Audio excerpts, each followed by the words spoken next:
here is duplicate voter. There are 11,965 voters of this type. This is a gentleman called Gurkirat Singh Dang. Gurkirat Singh Dang appears once, twice, 3 times, 4 times in 4 different polling booths in the constituency.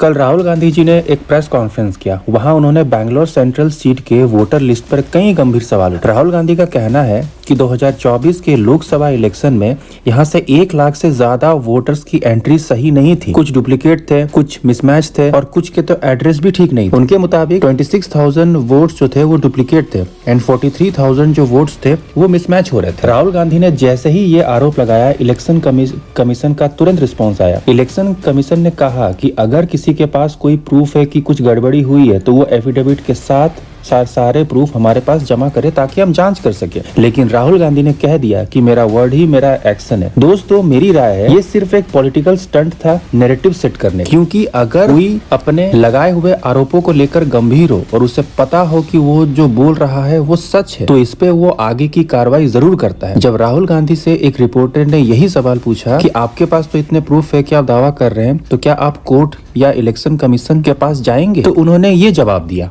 रहे कि EC ही collide कर रहा है, तो अब आप लोगों के पास रास्ता क्या है? इस प्रूफ को लेके आप ईसी को जाएंगे या कोर्ट जाएंगे? क्योंकि पूरा इलेक्शन ही मैन्युफैक्चर हो चुका है। This is EC data, not our data, this is EC data and EC कह रहा है कि हम फ्री एंड फेयर इलेक्शन करा रहे हैं और उनके डेटा में एक असेंबली में 1 lakh fake voters, fake addresses, duplicate form 6, अलग अलग तरीके। तो हम इलेक्शन कमीशन से नहीं कह रहे हैं, हम हिंदुस्तान के युवाओं से कह रहे हैं, हिंदुस्तान की जनता से कह रहे हैं।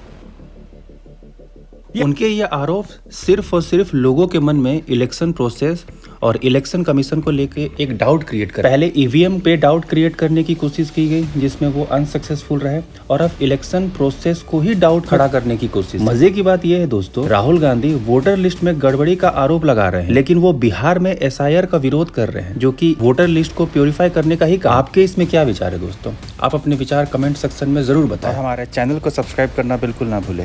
Thank you.